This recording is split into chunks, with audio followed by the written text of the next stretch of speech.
Messieurs, dames, premier thread d'horreur qu'on tourne dans ce nouveau décor, je suis ravi. Alors quelles vont être les 3 histoires du jour? Les mécaniques vont-elles être satisfaisantes? Mais attendez, aujourd'hui, c'est la première fois qu'on va faire une histoire bonus qui s'intitule l'histoire hashtagade de Julie. Oh, comment j'essaie de vous arnaquer. Non mais attendez, on a écrit un truc et tout, j'aime bien.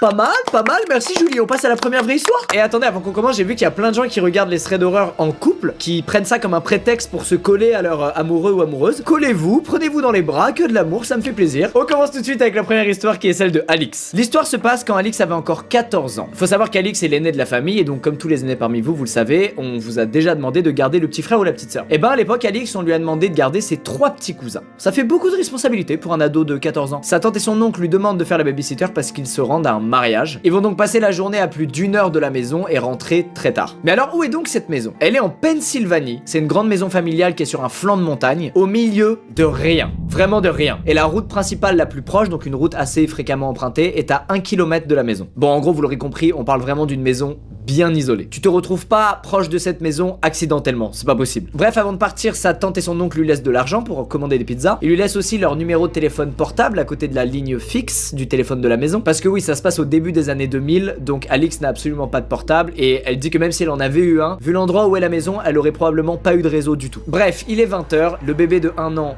dort, l'enfant de 4 ans est posé devant la télévision dans le salon et à l'étage, Alix est en train de jouer à Guitar Hero avec l'enfant de 8 ans. Alix, dans la pièce où elle est, en regardant à gauche, elle a une vue sur le salon dans lequel donc il y a l'enfant de 4 ans qui est posé devant la télé. Et en regardant à droite, il y a une fenêtre qui mène sur une allée. Quand on prend à droite cette allée, en arrivant devant la maison, il y a un abri à voiture qui est prévu pour pouvoir se garer là. Mais cette allée, elle continue aussi un peu plus loin et elle fait le tour, elle passe aussi derrière la maison. Sauf que personne ne vient jamais en voiture derrière la maison puisque ça sert à rien, étant donné qu'ils utilisent l'espace arrière comme cour de récré pour les enfants. Donc il y a plein de jouets qui traînent, il y a souvent des enfants dehors qui jouent. Bref, que ce soit l'oncle et la tante de Alix ou tous leurs amis, personne n'amène jamais sa voiture derrière la maison. Dans cette cour de récré, il y a évidemment un garage, mais qui en réalité ne stocke aucune voiture, c'est plus l'atelier de l'oncle d'Alix dans lequel il bricole. Et dans ce garage, il y a une porte qui mène à l'intérieur de la maison. Maintenant que vous avez tout ça en tête, petite avance rapide. Il est plus 20 h, il est 22 h, il fait nuit noire. Alix est toujours avec son cousin en train de jouer à Guitar Hero. Et sur sa droite, il y a une lumière à travers la fenêtre qui attire son œil. Alix, elle pense dans un premier temps que sa tante et son oncle sont de retour plus tôt que prévu. Sauf qu'en tendant la tête, elle s'aperçoit que c'est pas du tout les phares du monospace de sa tante, mais que c'est les phares d'un énorme truck. Elle a donc jamais vu ce véhicule et en plus de ça, elle comprend que le véhicule n'est pas en train de se garer sous l'abri à voiture qui est devant la maison, mais il est en train de continuer son chemin dans l'allée pour arriver derrière la maison. Elle en déduit donc immédiatement que cette personne n'est pas une habituée des lieux et qu'elle est jamais venue ici. Alix descend dans le salon et elle prend immédiatement le téléphone de la ligne fixe pour appeler le 911, la police. Elle a même pas le temps d'avoir un opérateur au téléphone qu'elle entend la porte du garage être secouée violemment. Elle comprend donc vite la situation. Un inconnu essaie d'entrer dans la maison, dans laquelle il y a juste elle et ses 3 petits cousins dont elle doit s'occuper. Et là, soulagement pour Alix, elle a enfin un opérateur au téléphone. Opérateur qui va rapidement lui expliquer qu'il y aura personne sur place avant 30 minutes puisque la maison est complètement perdue au milieu d'une montagne. L'opératrice lui dit qu'elle va la garder en ligne pendant ce temps et elle lui demande aussi le numéro de sa tante pour la prévenir, pour qu'elle rentre plus tôt que prévu du mariage. Alix se retourne pour prendre le papier que sa tante lui a laissé, papier sur lequel il y a le numéro de téléphone de sa tante, et en se retournant, elle voit à travers une fenêtre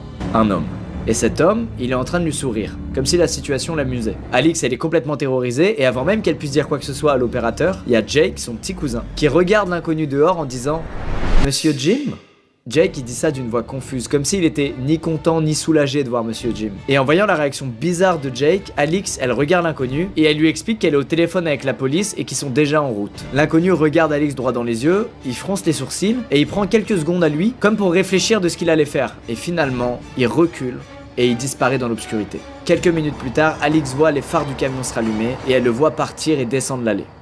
En rentrant, l'oncle d'Alix était apparemment furieux contre ce monsieur Jim. Et la tante d'Alix, elle, semblait très en colère contre l'oncle d'Alix de pas avoir déjà réglé ses histoires avec monsieur Jim comme elle le lui avait déjà demandé. En fait, Alix, elle le savait pas à l'époque, elle a compris beaucoup plus tard, mais son oncle, il avait un problème d'addiction à une drogue, et ce monsieur Jim, c'était le dealer de son oncle. Et ce dealer, il avait apparemment pas été payé depuis un petit moment. Et il était donc venu pour foutre le bordel et faire pression sur monsieur Jim pour qu'il le paye. Sauf que c'est pas sur monsieur Jim qu'il est tombé, c'est sur Alix, 14 ans, qui s'occupe de 3 enfants, seul dans une maison isolée. Et en plus, ce dealer apparemment prenait du plaisir à terroriser une enfant. C'est terrible, j'aurais jamais assumé. Bilan de cette histoire, avant de faire du babysitting et de garder vos petits cousins, soyez au courant des histoires de vos oncles et tantes, hein. Voilà, un mec qui vient toquer pour embrouiller l'oncle, sauf qu'il tombe sur toi, voilà, c'est vite arrivé. Il est maintenant temps de passer à la deuxième histoire, celle de Coralie, qui n'a n'a rien à voir. C'est une histoire qui s'est passée en 2017 quand Coralie avait 19 ans. À l'époque, elle vit dans l'une des nombreuses banlieues résidentielles de sa ville. Elle explique qu'à l'époque, elle est un peu naïve, elle considère qu'elle vit dans un endroit qui est hyper safe, qu'il n'est jamais rien arrivé de mal dans sa résidence, etc. Et du coup, elle fait des trucs qu'elle se permettrait plus de faire aujourd'hui. Alors c'est pas du tout des trucs de ouf, hein, c'est juste sortir ou rentrer tard quand il fait nuit, seule. Mais cette année-là, il y a 3 trucs de bizarres qui lui sont arrivés. Et le dernier de ces 3 trucs a radicalement changé son comportement. Un soir, Coralie, elle sort assez tard des cours et il est aux alentours de 22h. Elle prend le bus, elle descend à l'arrêt de bus le plus proche de chez elle. Elle a étudié toute la journée, il est tard, elle est clairement fatiguée et pas très attentive à ce qui se passe autour d'elle. Mais en se dirigeant vers son immeuble, elle remarque quand même qu'elle vient de passer à côté d'une personne accroupie dans le noir.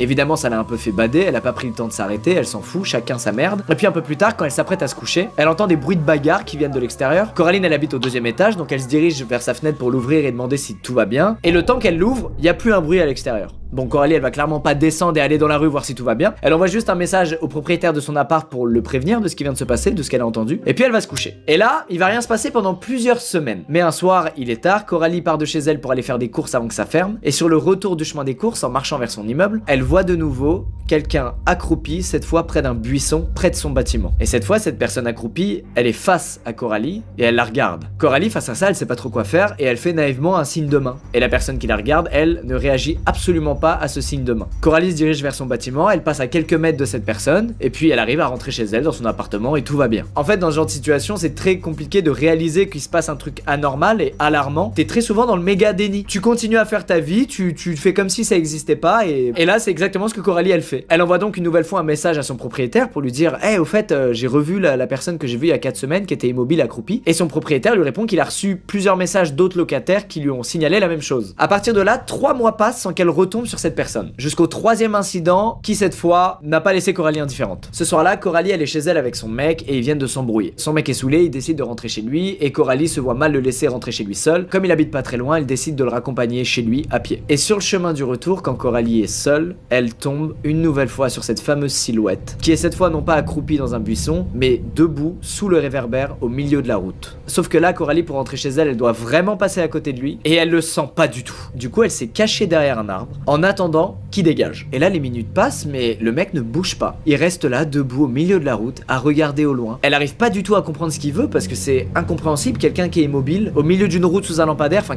qu'est-ce qu'il fout, quoi? Sauf qu'après 30 minutes à attendre derrière l'arbre, Coralie, elle a envie de rentrer chez elle, et donc elle se dit, bon, franchement, j'abuse, le mec, il est juste là debout à regarder des trucs, je m'en fous. Qu'est-ce que je raconte? Je suis parano. Elle se relève donc, et elle se met à marcher vers son bâtiment en essayant d'avoir l'air le plus neutre possible. Elle s'approche doucement de cet inconnu, et puis elle arrive à son niveau. Et en passant à côté de lui, elle a un vieux feeling. Elle se dit, je le sens pas, je vais courir maintenant. Et au moment où elle se met à courir, le mec derrière lui crie dessus. Coralie, elle court de toutes ses forces sur le gravier, et dans sa course, elle a l'impression d'entendre du gravier bouger derrière elle, comme si le mec lui courait après. Elle réussit à rentrer dans le bâtiment, à fermer la porte, et elle trace jusqu'au 2e étage, jusqu'à chez elle, et elle appelle immédiatement la police. Et d'ailleurs, elle appelle pas que la police, elle appelle aussi ses voisins dont elle a le numéro, des membres de sa famille, son mec, bref, tout le monde est au courant de ce qui vient de lui arriver. Les jours passent, Coralie ne sort plus quand il fait nuit, elle est quand même bien choquée de ce qui vient de lui arriver, et c'est normal, c'est choquant. Et puis elle a des news de son propriétaire. Il a pu se procurer les images de vidéosurveillance de l'incident survenu quelques jours avant, et malheureusement, Coralie n'a rien inventé. Sur les images de la vidéosurveillance, on voit bel et bien l'inconnu courir après Coralie, et se jeter dans un buisson juste après que Coralie ait réussi à rentrer dans son bâtiment. Et à partir de là,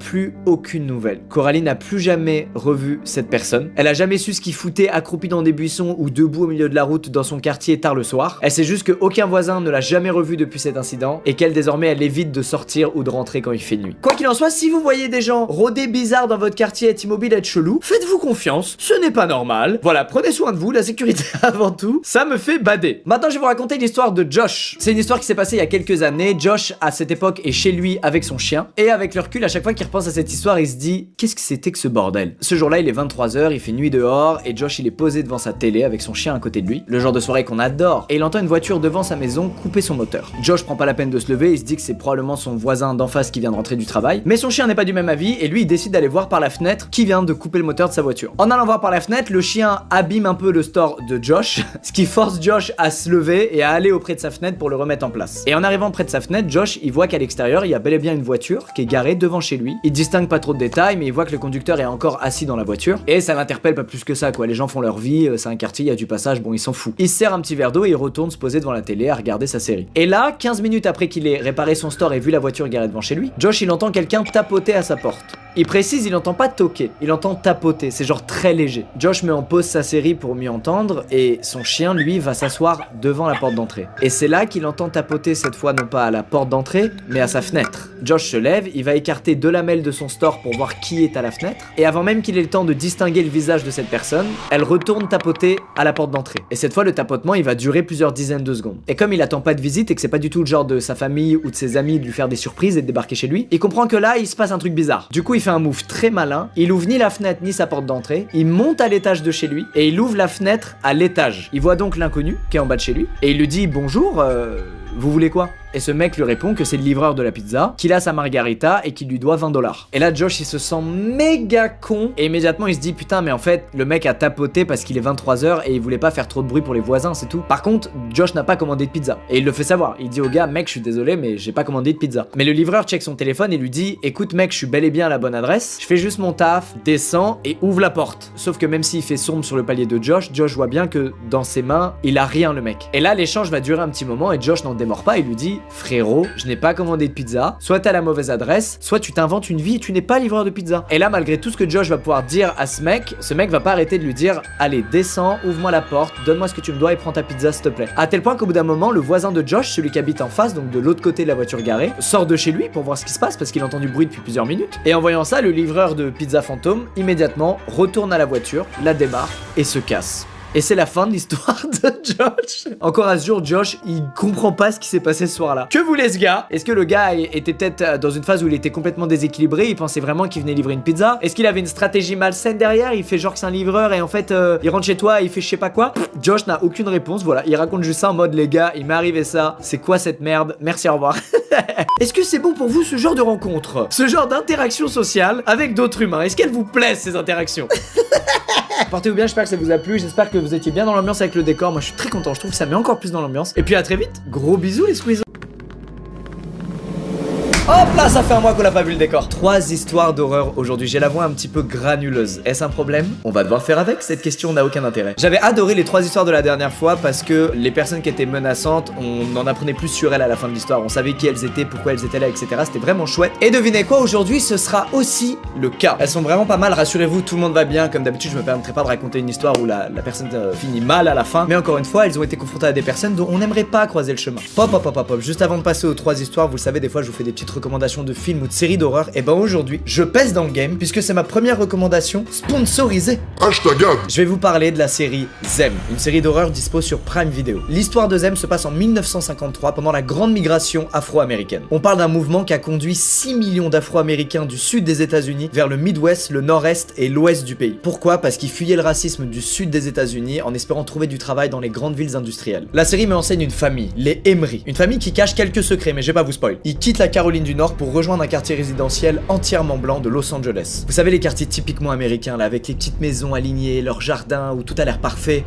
Non, tout se passe bien pendant à peu près 16 secondes, à l'issue desquelles on comprend rapidement que tout le quartier est en fait une énorme bande de harceleurs racistes. En plus de ça, comme si ça suffisait pas, on comprend rapidement que la maison des Emery est un peu habitée par des présences maléfiques. Par exemple, ce mec où clairement en soirée tu lui parles pas trop quoi. Et attention, on comprend assez vite que sous leurs airs de famille parfaite, les Emery ont vécu un énorme drame. C'est la mère de la famille qui est à l'origine du déménagement parce qu'elle a vécu quelque chose d'extrêmement traumatisant quand ils habitaient en Caroline du Nord. Et no spoil, mais la scène est ignoble. Alors est-ce qu'ils vont réussir à vaincre leurs démons et les connards de racistes qui les entourent? Vous le saurez en regardant la série, disponible dès maintenant sur Prime Video. C'est la fin de cette recommandation #adesque. Passons aux 3 histoires d'horreur. C'est parti, on commence avec la première histoire, celle d'Isaac. À l'époque, il est en coloc avec un mec plus vieux que lui qui s'appelle François et qui est policier. Dans la coloc, Isaac dort dans le canapé lit du salon et François lui dort dans la seule chambre de l'appartement. François bosse la journée ou le soir, Isaac bosse de chez lui et tout va bien. Mais Isaac, il a des petits problèmes de sommeil. Et ce soir-là, il tape l'insomnie de sa vie, c'est-à-dire qu'il dort 0 minutes. Une insomnie relou où d'un coup tu regardes à travers la fenêtre et il fait jour et tu te dis putain, j'ai une journée de taf, j'ai dormi 0 minutes, comment je vais faire? Il part de son appartement pour aller acheter une boisson énergisante. En rentrant chez lui, prêt à boire sa merveilleuse boisson énergisante, n'est-ce pas, il voit que la porte de la chambre de son coloc est toujours fermée. Et c'est bizarre parce que François est policier et devrait déjà être parti au travail à cette heure-là. Isaac en tire une conclusion évidente, François est malade, il a dû se réveiller dans le mal avec une nausée ou je sais pas quoi, appeler le travail pour les prévenir et il s'est rendormi, bref des trucs qui arrivent. Et en ouvrant la porte, il découvre que les volets de la chambre sont fermées et que François est bel et bien allongé dans son lit, le front qui dépasse de la couette. Isaac retourne dans le salon, il sort son PC et il se met à bosser. Il est maintenant 14 h et François est toujours pas sorti de sa chambre depuis ce matin, donc il a l'air d'être vraiment très malade. Le temps passe et Isaac il est de plus en plus fatigué parce que je vous rappelle qu'il a pas dormi de la nuit et donc il décide de faire une petite sieste parce qu'il arrive plus à bosser à cause de la fatigue. Il se réveille aux alentours de 16 h,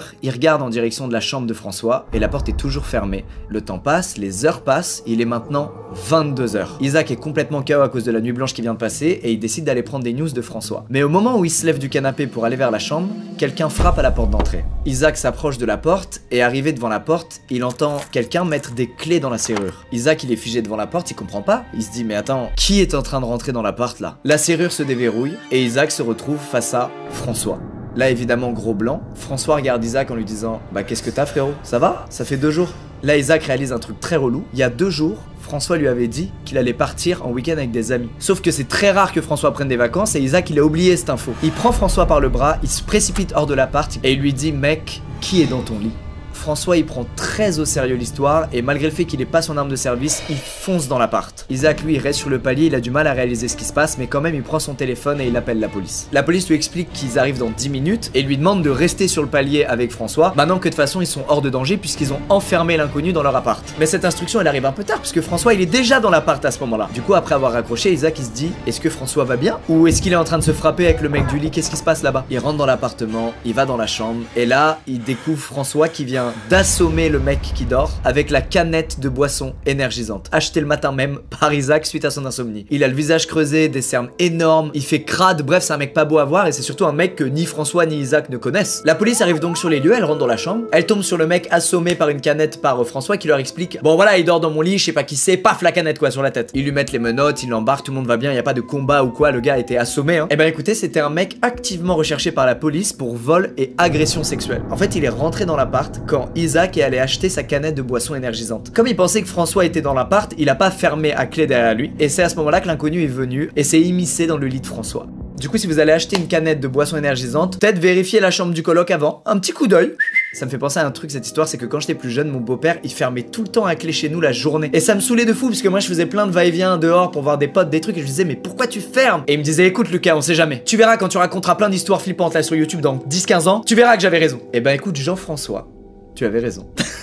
Je suis ravi de pas avoir trouvé un inconnu dormir dans mon lit grâce à toi. Merci. Sachez que cette première histoire c'était celle d'un Français qui l'a mis sur le subreddit des histoires françaises. Je vous remets le lien s'il y en a qui veulent raconter des trucs, n'hésitez pas. Deuxième histoire, cette fois on retourne aux États-Unis, c'est celle de Anna. Anna vit dans une petite communauté rurale dans l'est des États-Unis. C'est vraiment genre une toute petite ville. Elle bosse dans le domaine médical et donc elle connaît pas mal les forces de l'ordre, les pompiers, bref, tous les gens qui bossent dans la ville comme c'est le cas dans toutes les petites villes. Tout le monde se connaît un peu. Elle prend le temps de préciser que du coup il y a beaucoup de ragots, d'histoires, de commérages, tout ce qu'on aime. Bref, l'histoire s'est passée il y a 1 an. À l'époque, Anna est célibataire et elle vient de déménager 2 fois de suite à cause d'un harceleur. Mais elle précise que ça c'est une autre histoire et qu'elle la racontera une autre fois. Cependant, c'est un détail pertinent pour plusieurs raisons. À cause de ce harceleur, elle a acheté un chien, ainsi que des caméras à l'extérieur de chez elle. Sa maison, elle est dans la même rue que la caserne des pompiers et que le poste de police. Ça veut dire en cas de problème, Anna elle est tranquille. Et détail important, elle précise que juste à côté de la caserne des pompiers, il y a une sorte de grand parking sur lequel tous les véhicules du service public se garent. Et bizarrement, sur ce parking là, il n'y a pas de caméra.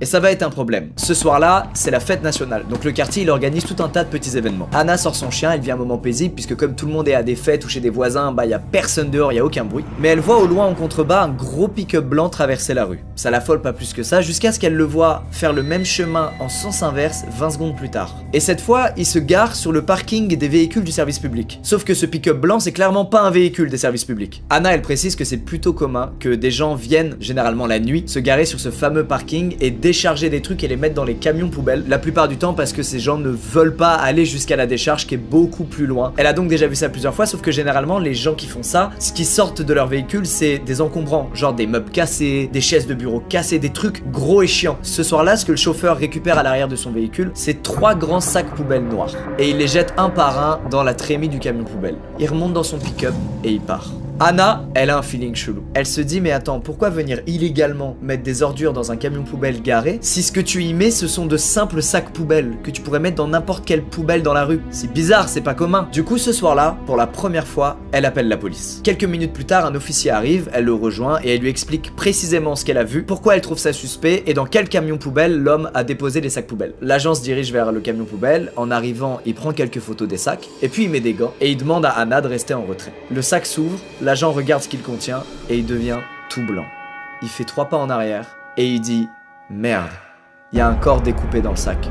Anna, elle est méga choquée, et là évidemment, quand des policiers tombent sur un cadavre découpé dans les sacs poubelles, c'est pas genre ah bah on remet à demain, on va enquêter, merci, non. Le policier il appelle le shérif il débarque en 5 minutes, il y a des policiers qui arrivent toutes les 5 minutes de partout jusqu'à un moment donné où l'un des policiers raccompagne Anna chez elle en lui disant bon bah merci de nous avoir appelé, désolé à vous d'avoir entrevu ça, et on vous tient au courant, allez ciao. Anna, cette belle gosse, elle a quand même pris soin de faire une copie de toutes les images des caméras de surveillance qu'il y a autour de sa maison, caméras sur lesquelles on voit en contrebas le parking et donc le pick-up, et on entrevoit un peu le chauffeur descendre du pick-up. Elle leur envoie tout ça et puis elle a pas de news pendant un moment et elle est un peu en bas parce qu'elle se dit attends, il y a un mec qui vient de déposer un cadavre découpé juste en bas de chez moi, c'est chaud. Et puis quelques jours plus tard, le shérif l'appelle pour lui donner des news et essayer de la rassurer et il lui explique que l'enquête est toujours en cours mais que ce serait apparemment lié à un règlement de compte au sein de la mafia locale. Mafia dont Anna ignorait totalement l'existence. Elle explique que ça l'a quand même vachement fait bader et que depuis elle a décidé de redéménager dans une zone cette fois-ci un peu moins reculée et qui ne donne pas sur des zones désaffectées dans lesquelles apparemment des gens déposent des cadavres. Est-ce que c'est bon pour vous? En vrai, Anna, championne. Franchement, elle a eu du flair, elle a vu ce truc-là. Elle en avait déjà vu plein déposer des trucs, mais là, elle s'est dit, c'est pas normal. Cadavre! Allez hop, j'en rigole, mais c'est horrible, mec. Messieurs, dames, c'est l'heure de la 3e histoire, celle de Maud. À l'époque, Maud a 18 ans et elle travaille à la réception de sa résidence universitaire. Petit bémol, l'ensemble du bâtiment fonctionne avec un système de clé magnétique, sauf que le système est obsolète. Pourquoi c'est obsolète? Parce que du coup, quand les piles sont mortes, bah, tu peux plus ouvrir la porte avec les clés magnétiques. Et il y a tout un processus assez long pour remplacer les piles et reprogrammer la porte. Bref, un soir vers 1h du mat, un mec aux cheveux longs se rend à la réception depuis l'intérieur de l'hôtel. Il arrive face à Maud et il lui explique qu'il a oublié sa clé dans la chambre et il lui demande de lui en refaire une. Elle lui refait donc une carte, elle lui donne et il remonte dans sa chambre. 2 heures plus tard, vers 3h du mat, l'étudiant revient à la réception et explique à Maud qu'il n'arrive pas à accéder à sa chambre d'hôtel. Maud lui demande s'il a reperdu sa clé, il lui dit non non non je l'ai mais la porte ne s'ouvre pas. Du coup Maud dans sa tête ça fait Eureka, les piles sont mortes, fait chier. Elle explique donc à cet étudiant qu'elle va devoir remonter avec lui et l'échanger et qu'il y en a pour un petit moment. L'étudiant lui dit ok pas de soucis, il lui demande son nom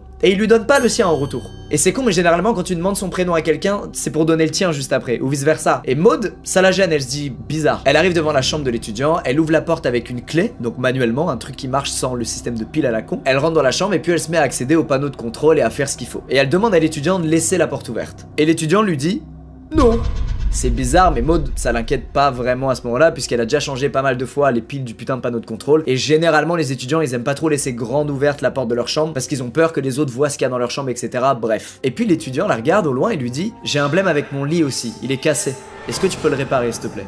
Maud lui dit bah attends je finis déjà le truc de la porte et après on voit pour ton lit. Et là cet étudiant lui explique qu'apparemment il y aurait une fuite sous le frigo, qu'il faudrait qu'elle aille voir ça aussi. Et il arrête pas de lui lancer plein de problèmes aléatoires et à chaque fois dans tous ces blèmes la résolution c'est Maud qui devrait s'allonger par terre pour accéder au truc. À un moment donné l'étudiant lui propose qu'elle enlève ses lunettes. Ce qui est une proposition étrange. Soyons honnêtes, on a rarement dit à des gens t'es chaud pour retirer tes lunettes frérot?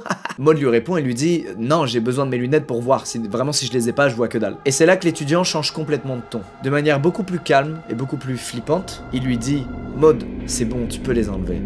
Elle reste calme et elle lui dit écoute non merci je dois les garder. Elle explique que même si le mec lui faisait grave peur, à ce moment là elle veut pas risquer de le contrarier, elle veut pas provoquer une réaction quelconque, elle veut juste être lisse et s'enfuir le plus vite possible de ce truc. Peu de temps après elle ouvre la porte de la chambre pour accéder au kit de réparation de la porte qui se trouve dans le couloir. Et quand elle fait ça l'étudiant saute sur la porte et la ferme. Et il dit à Anna je veux que cette porte reste fermée.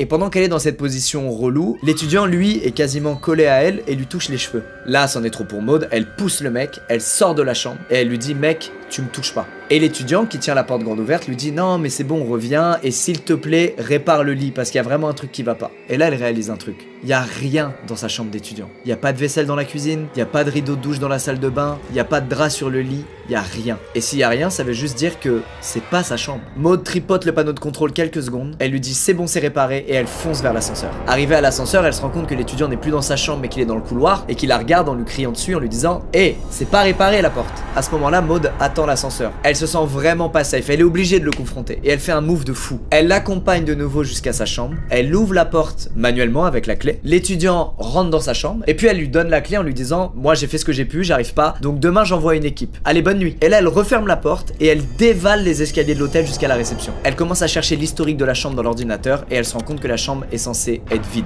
Il n'y a pas d'étudiants actuellement dans cette chambre. Maud elle appelle donc directement la sécu en leur disant les gars j'ai un blême, venez vite. Et à peine elle raccroche, qui se pointe? Le soi-disant étudiant. Et là le mec fait un truc trop bizarre. Il déchire le coin d'un morceau de papier qu'il y avait sur le bureau. Et dessus il dessine une fleur. Pourquoi? Face à ça, elle est pas touchée. Elle est tétanisée, Maud. Et en levant les yeux, ouf, les mecs de la sécurité sont là. Et là s'entame une longue discussion trop bizarre où il dit aux agents de sécu qu'il vit là, que c'est sa chambre d'étudiant. Les agents de sécu le regardent et lui disent mais frérot, tu n'es pas étudiant et ce n'est pas ta chambre. À l'issue de cette longue discussion lunaire où le mec est clairement en train de mytho, les agents de sécurité le dégagent de l'hôtel, mais personne n'appelle pour autant la police puisqu'il a rien fait de condamnable ou d'illégal aux yeux de la loi. Il a menacé personne, il a agressé personne, c'est juste un mec qui a voulu squatter un lieu qui n'est pas le sien. Mais l'un des agents de sécurité va quand même faire un rapport à la police au cas où. Et qu'est-ce qu'il a bien fait? Quelques semaines plus tard, Maud elle apprend en fait que le mec qui était là, c'est un mec qui s'était déjà fait arrêter par la police pour falsification de papier d'identité parce qu'il avait déjà tenté de se faire passer pour un étudiant dans des campus universitaires. En gros son truc c'est de squatter un logement étudiant et de se faire passer pour un étudiant et de devenir pote avec les étudiants. Ça fait beaucoup de fois le mot étudiant et ses motivations c'était déjà le prix des logements étudiants qui est beaucoup moins cher que des logements pas étudiants et surtout se rapprocher des étudiants. Messieurs, dames, c'est la fin de ce thread d'horreur. J'espère qu'il vous a plu. Pendant pas mal de temps, je me disais putain, ça doit être trop cool cette expérience de campus universitaire où tout le monde est dans sa chambre, il y a que des jeunes qui sont là pour étudier et kiffer. Ah, trop bien. Bah, je veux plus. Voilà, vous m'entendez? Je ne veux plus. Bref, je retourne lire plein d'histoires pour vous en raconter quelques-unes plus tard. Encore une fois, bonnes vacances, plein de bonnes choses, gros bisous. C'est ciao. Oh. Ça fait longtemps on dirait. Pas tant que ça en fait, juste vous êtes addict. Les gars, la petite tâche qui intervient 10 secondes avant de tourner, bah on l'assume. Je suis un gros porc, ok? Vous connaissez le format, 3 histoires d'horreur vraies, mais qui finissent bien, rassurez-vous. Vous êtes pas là pour qu'on discute vous et moi, vous êtes là pour que je vous raconte ces histoires. Alors c'est parti. La première histoire, celle de Anne et de sa copine Nadia, se passe en 2007. Ça remonte à il y a pas mal d'années et à cette époque-là, Anne vient d'avoir 15 ans. Elle vit seule avec sa maman dans une maison située dans un quartier plutôt tranquille. Mais la mère de Anne est toujours très vigilante et connaît un petit peu les dangers du monde qui nous entoure. Et comme elle doit partir en déplacement professionnel pour plusieurs jours, elle demande à sa fille Anne de dormir chez sa copine Nadia jusqu'à son retour, sachant que sa copine Nadia habite dans la maison juste en face de la sienne, donc c'est très proche. Et d'ailleurs Anne elle a un peu le seum quand sa mère elle lui dit d'aller dormir chez une copine à elle parce qu'elle a l'impression que sa mère lui fait pas confiance ou qu'elle est pas assez grande pour rester chez elle seule alors qu'elle a quand même 15 ans. Ah, les petits complexes d'adolescent, tu connais. Mais très bon flair la mère de Anne, très bon flair. Bref, on est le dernier jour du séjour de Anne chez sa copine Nadia. Il est environ 23 h, tout se passe bien, les parents de Nadia leur ont commandé des pizzas et un peu plus tard, aux alentours de 22 h 30, les parents de Nadia décident d'aller chez des amis à eux qui habitent vraiment pas loin, à environ 10 minutes de route. Et donc Anne et Nadia se retrouvent seules pendant environ 1 heure dans la maison. Elles décident alors d'aller dans la chambre de Nadia, de découvrir le nouveau téléphone à clapper qu'a eu Anne pour son anniversaire. Et ça, croyez-moi, c'était stylé d'en avoir un à l'époque. Et puis rapidement, elles commencent à s'ennuyer puisqu'elles ont saigné la PS3, elles ont saigné la découverte du téléphone à clapper. Et là, elles se font chier. Mais elles ont une idée un peu drôle. Elles savent qu'il est trop tard pour qu'elles appellent un de leurs amis, mais elles savent aussi que la maman de Anne rentre le lendemain matin. Et que le premier truc qu'elle va faire en rentrant, c'est d'écouter la messagerie de leur téléphone fixe. Ah, 2007, hein, c'est une autre époque. Elles se mettent d'accord et leur plan, c'est de laisser un message vocal débile que la maman de Anne découvrirait en rentrant. Ça me fait un peu rire. Je trouve l'idée pas si nulle. Elles appellent donc le numéro du téléphone fixe de la maison de Anne. Normalement, il faut qu'il y ait 5 sonneries avant de pouvoir laisser un message. Sauf que là, au bout de 3 sonneries, il y a une voix qui dit bonsoir. Une voix que Anne décrit comme appartenant à un homme d'environ 60 ans qui aurait fumé 3 paquets de cigarettes par jour les 40 dernières années de sa vie. Anne et Nadia restent bouche bée, elles comprennent pas, elles s'attendaient à tout sauf à ça. Et puis la voix au bout du fil dit « Vous n'auriez pas dû appeler ».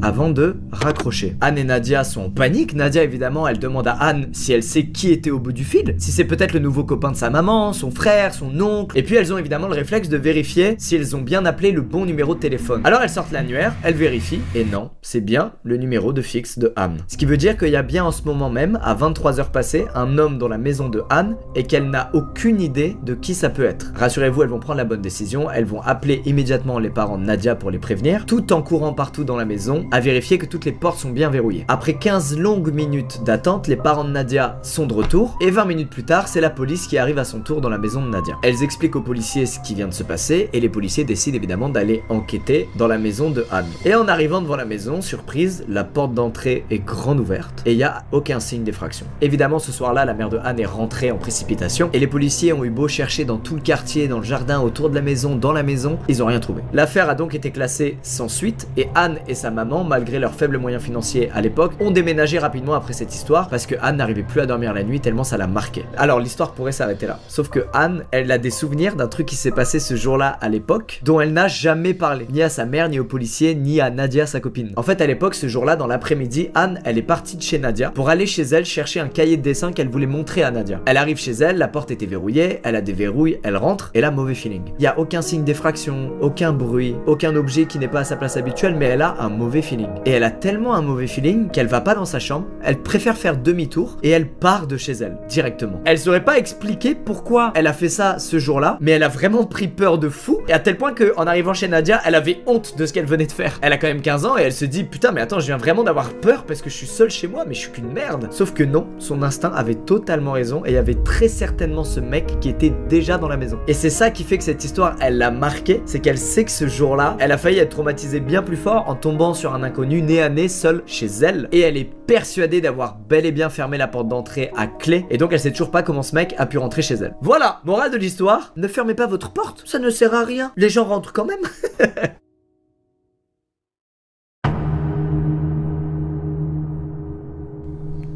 Excusez-moi, je me suis accordé une pause parce que l'autre là, la deuxième, j'aime pas du tout. C'est l'histoire de Yone. Oui, c'est un prénom coréen et c'est normal, ça se passe en Corée. À cette époque, Yone vit donc dans un complexe d'appartements à Séoul. Elle est mère au foyer, elle a une jeune fille de 6 ans et son mari travaille toute la journée. Ce jour-là, elle revient des courses qu'elle a faites avec sa fille. En arrivant dans son immeuble, elle appelle l'ascenseur et quand les portes s'ouvrent, elle tombe sur un mec qui porte un imperméable jaune et une casquette vraiment dressée vers le bas. Et en plus de ça, l'homme baisse lui-même la tête, ce qui fait qu'elle ne peut absolument pas voir son visage. C'était pas qu'une histoire de style, c'était vraiment une envie d'être incognito. Elle rentre quand même dans l'ascenseur, mais elle a un instinct maternel et elle pousse sa fille à l'opposé de l'homme avec sa main. Elle appuie alors sur le numéro 12 puisqu'elle habite au 12e étage et elle se rend compte à ce moment-là que aucun autre numéro n'est allumé. Sauf que l'inconnu avec elle dans l'ascenseur n'est pas descendu au rez-de-chaussée. Elle décide alors de jeter discrètement des coups d'œil à l'inconnu et elle remarque qu'il tient quelque chose dans sa main enveloppé dans du papier journal.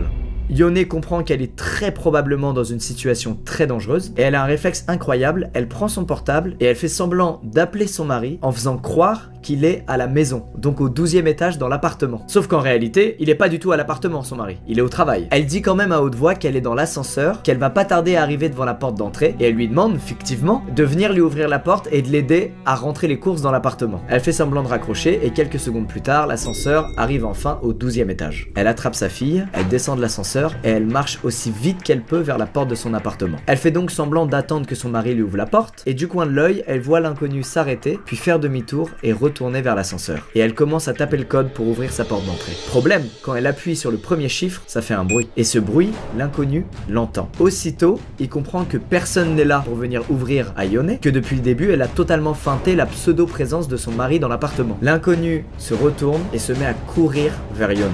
Yone tape les chiffres du code à toute vitesse, la porte se déverrouille, elle jette sa fille à l'intérieur et elle claque la porte derrière elle alors que l'inconnu est à seulement quelques centimètres de la porte. L'inconnu n'a pas eu le temps de glisser son pied ou son arme dans l'ouverture de la porte pour l'empêcher de se fermer. Immédiatement, Yone regarde à travers l'œil de la porte et elle voit l'homme s'éloigner et prendre de nouveau la direction de l'ascenseur. Le soir, Yone explique évidemment ce qui s'est passé à son mari et heureusement, elle ne croise pas de nouveau cet homme au kawaii jaune. Et c'est 5 mois plus tard qu'elle découvre ce à quoi elle a échappé ce jour-là grâce à sa feinte légendaire du mari qui soi-disant l'attendait dans son appart. Elle passe devant un kiosque et la couverture du journal attire tout de suite son attention puisque c'est une photo d'un homme qui a un kawaii jaune. Et cet homme, il a exactement la même carrure que l'homme à qui elle a échappé ce jour-là en rentrant chez elle et qui vient d'être arrêté par la police pour avoir tué plusieurs femmes, majoritairement des prostituées. Yone, ce jour-là, elle a eu un sens de l'observation de dingue et ça lui a sauvé la vie. Tout simplement. Je serais mort 300 fois à la place de Yone. Pour la simple et bonne raison que j'aurais été sur mon téléphone. J'aurais rien capté à ce gars à côté de moi.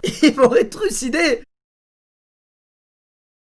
Messieurs, dames, il est temps de passer à la troisième et dernière histoire. Je sais, ça passe vite et vous êtes triste, mais il y aura d'autres threads d'horreur, vous en faites pas. D'ailleurs, je viens de mettre à jour la playlist threads d'horreur. Si vous êtes en manque, vous en avez forcément raté 2 ou 3. Allez piocher là-dedans et devrez avoir votre bonheur. Bref, laissez-moi vous raconter l'histoire de Max et Thèse. Max et Thèse, ce sont deux filles qui ont la vingtaine et qui ont soif de road trip. Elles en font chaque année et cette année-là, elles ont décidé de partir de New York, de zigzaguer à travers tous les États-Unis et d'arriver 6 semaines plus tard à Los Angeles. Max et Thèse, elles sont jeunes, elles ont pas trop de moyens et pour économiser une tonne d'argent, elles vont pas louer un énorme camping-car, elles vont tout simplement utiliser la berline de la maman de Thèse, berline qui est assez grande et qu'elles vont aménager pour l'occasion, pour que chacun ait sa petite couchette. Cette année-là, Max et Thèse, elles ont dormi dans plein d'endroits différents. Des parkings, des campings gratuits, des aires de repos. Elles expliquent que tout se passait merveilleusement bien, elles se sont pas senties une seule seconde en danger jusqu'à la dernière semaine de leur voyage en Arizona. Cette nuit-là, c'est une nuit qui était pas très différente de toutes celles qu'elles ont traversées jusqu'à présent. La particularité, c'est que ce camping-là, la ville la plus proche était assez loin. Mais bon, c'était le cas d'autres campings auxquels elles étaient déjà allées, donc ça les a pas plus fait flipper que ça. En arrivant sur les lieux, elles sont pas seules, il y a un camping-car qui est garé, et plus loin, il y a 2 voitures. Elles se garent assez proche du camping-car, et un homme en ouvre la porte. Thèse lui fait un signe de la main, elle est contente à l'idée de rencontrer de nouvelles personnes, sauf que l'homme reste immobile et la fixe. Elles comprennent tout de suite que c'est peut-être quelqu'un qui veut de l'intimité, et qu'elles ont peut-être pas été cool à se garer aussi proche du camping-car. Elles roulent alors un peu plus loin sur la route, et elles se garent sur un terrain plat, non loin des 2 autres voitures. Elles boivent quelques bières, elles prennent des photos, elles vivent leur meilleure vie de meilleurs potes, et Thèse remarque au loin qu'un peu plus bas dans cette zone de camping, il y a un feu de camp. À la recherche de nouvelles rencontres, elle décide d'y aller. Autour du feu de camp, il y a 2 hommes, et c'est donc les 2 propriétaires des voitures garées non loin de la voiture de Thèse et Max. Les 2 hommes ont l'air sympas, ils sont eux aussi en train de discuter, du coup Max et Thèse s'assoient et commencent à discuter avec eux. Au fil de la discussion, Max et Thèse comprennent que l'un des 2 est plutôt gêné. Et celui qui est gêné, et qui est d'ailleurs un peu plus vieux que l'autre, a l'air aussi d'avoir pris de la drogue. Mais il a pas l'air pour autant dangereux, au contraire, il a l'air très inoffensif et perché dans son monde. Du coup, elles vont essentiellement discuter avec le 2e homme. Et ce 2e homme, apparemment, c'est un ancien garde forestier. Il est décontracté, chill, bon mood, et pendant plusieurs heures, ils vont chacun échanger au sujet de leur voyage, de leur famille, de leur vision de la vie, etc. Et puis cet homme commence à parler de l'ours. Ouais, il leur dit que quelques heures plus tôt, il a aperçu un ours au loin qui faisait des tours autour de la zone de camping, et en vrai c'est un truc plutôt fréquent parce qu'ils savent qu'il y a de la nourriture, et donc des fois ils viennent gratter de la bouffe. Max et Thèse, elles badent un peu parce que souvent la nuit elles se lèvent pour aller aux toilettes, et donc elles ont tout sauf envie de se faire agresser par un ours en pleine nuit, et d'un ton très sérieux, il leur explique que si elles sortent de leur voiture au beau milieu de la nuit, c'est pas que d'un ours dont elles devraient s'inquiéter. Ah bon? Elles sont pas très sereines, elles regardent le 2e homme, heureusement il est toujours en plein trip et parfaitement inoffensif, et puis l'ancien garde forestier se lève et va vers la glacière pour se prendre une nouvelle bière. À ce stade, on est dans la forêt, il fait une nuit noire, et donc tout ce qui n'est pas très proche du feu de camp est plongé dans l'obscurité et n'est pas visible. Et c'est le cas de la glacière. Max et Tess regardent quand même en direction de vers là où il est parti, et après plusieurs secondes de noir, elle voit un point rouge apparaître. Le ranger est dans l'obscurité, à quelques mètres d'elle, et il vient apparemment de prendre une photo d'elle. Elle reste bouche bée parce que généralement avant de prendre des gens en photo, tu leur demandes. Et puis il vient se rasseoir avec elle près du feu, comme si c'était rien passé. Max et Thèse immédiatement ne sont pas du tout rassurées. Elles se lèvent, elles expliquent aux 2 hommes qu'il est tard et qu'elles doivent y aller. Le vieil homme, toujours dans son trip, leur souhaite bonne nuit. L'ancien ranger, lui, les regarde avec un sourire aux lèvres et leur dit de faire attention, parce que là-bas, dans les bois, il y a plus que des ours. Immédiatement, elle se demande pourquoi il les a prises en photo. Surtout sans dire un mot, sans demander, sans rien, c'est super bizarre. Et Max se souvient qu'elle a vu un documentaire sur les tueurs en série et que certains d'entre eux parfois avertissent leurs victimes. Malgré l'obscurité, elle retrouve leur voiture, elle rentre à l'intérieur. Max démarre alors la voiture et allume les phares, prend la direction du chemin de terre qu'elles ont emprunté pour arriver au camping, et en regardant dans son rétroviseur, elle voit le ranger, debout sur le chemin de terre, marchant vers elle en souriant, avant de le voir disparaître dans l'obscurité à cause de la distance. Cette nuit-là, elles ont roulé 1h30 de plus que prévu, avant de trouver un endroit où se garer et de dormir dans la voiture. Et surtout, elles ont fait la première et dernière rencontre vraiment badante de leur périple, avec ce fameux ancien ranger qui apparemment leur voulait pas que du bien. Et surtout, ce qui est bizarre, c'est que avant ce switch, elles ont parlé avec lui pendant 2-3 heures, et le mec était cool, bon délire, sympa, c'était chouette quoi. Elles ont réalisé d'un coup qu'elles étaient pas du tout en sécurité, alors qu'elles ont été très sereines pendant 2 heures avant ça quoi. Bref, c'est la fin de ce thread d'horreur. J'espère qu'il vous a plu, j'espère que ces 3 histoires vous ont plu. Et je suis un peu deg parce que j'adorerais un jour faire un road trip, mais vraiment j'adorerais. Mais j'ai tellement peur mec, de ce truc de mauvaise rencontre, c'est terrible. Ça je redoute. Et je suis tellement naïf, les gens naïfs comme moi, on se ferait déglinguer, on verrait rien venir. Moi le mec en kawaii jaune là dans l'ascenseur, je leur ai proposé de l'aide. Bref, à très vite dans une prochaine vidéo, dans un prochain thread d'horreur. On essaie d'en faire un tous les mois, je vous le rappelle. Courage à ceux qui partent en road trip demain. C'est ciao.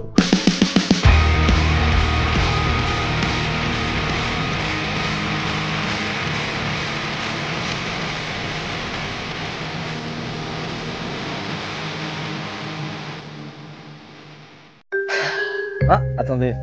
Avant de passer sous ces fameuses lampes rouges, j'aimerais vous parler de ma boule à Z. C'est à cause de vous, c'est bon? C'est entièrement à cause de vous et des dons que vous avez fait aux events. J'ai tenu parole, j'ai tout perdu. Je n'ai même plus de blond. Et je n'ai plus de couverture pour ma calvitie. Faites chier, quoi. Ça gagne du terrain.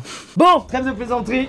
Il est temps de passer à des histoires que vous adorez. Aujourd'hui, 2 autres histoires trouvées sur Let's Not Meet. Alors, je sais que vous êtes beaucoup à m'envoyer pas mal de liens de threads qui se passent sur Twitter. Le problème, c'est que vous êtes beaucoup à m'envoyer les mêmes threads pour la raison simple et évidente qu'en fait, ils ont déjà énormément tourné. Donc, du coup, je vais pas faire une vidéo dessus alors qu'ils ont déjà tourné, que vous les avez déjà lus. Même si vous aimez bien quand c'est moi qui raconte et quand vous avez pas à lire, hein, et quand vous avez les petites images d'illustration. Mais voilà, je préfère vous raconter des histoires qui sont un peu scred, qui datent parfois même de plusieurs années, comme l'une de celles que je vais raconter aujourd'hui. Mais au moins, vous découvrez une histoire, vous êtes dedans et vous écoutez pas juste un mec raconter une histoire que vous avez déjà lue. Voilà, c'est un peu chiant ça quand même, on est d'accord. Alors aujourd'hui on est sur 2 histoires et pas 3, mais c'est 2 histoires plutôt longues qui utilisent la même mécanique. J'espère que vous allez pas passer la soirée seule, j'espère que vous avez des voisins autour de chez vous, j'espère que vous regardez pas ça en étant dans votre maison de campagne. Auquel cas, ça va être compliqué pour vous aujourd'hui.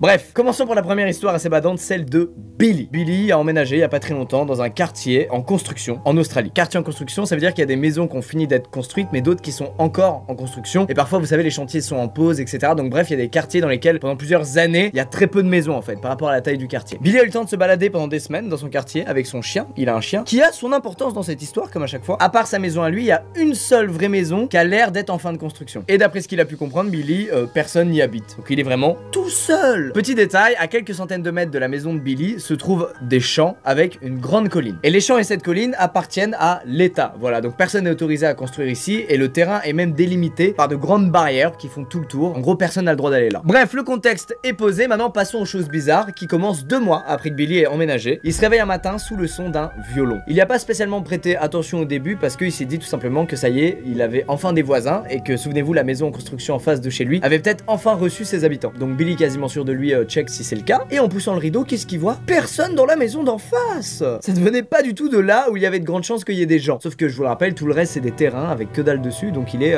comme un combi. À partir de là, tous les 2 jours, il se passe la même chose. C'est-à-dire que Billy se réveille à cause du bruit d'un violon. Et au bout de 45-50 secondes, le son de violon disparaît et Billy se rendort. Bon, déjà, je sais pas comment il a fait pour pas être stressé par ça. Genre vraiment, tu te réveilles à cause du bruit d'un violon. Ça arrive une fois. La deuxième fois, tu te lèves avec une hache dans les mains et tu hurles la chose suivante: qui joue du violon?